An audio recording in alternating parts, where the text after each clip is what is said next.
يا بني إنها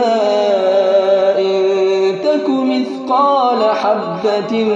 من خردل فتكن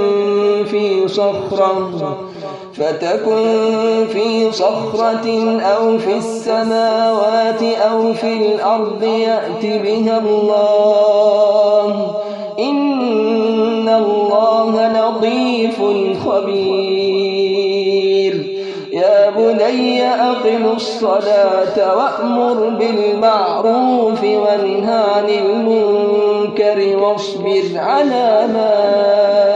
أصابك إن ذلك من عزم الأمور ولا تصعر خدك للناس ولا تمش في الأرض مرحا إن الله لا يحب كل مختال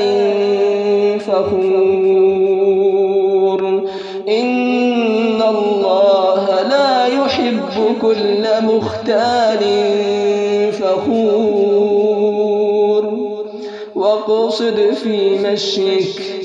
واقصد في مشيك واغضض من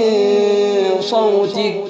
إن أنكر الأصوات لصوت الحمير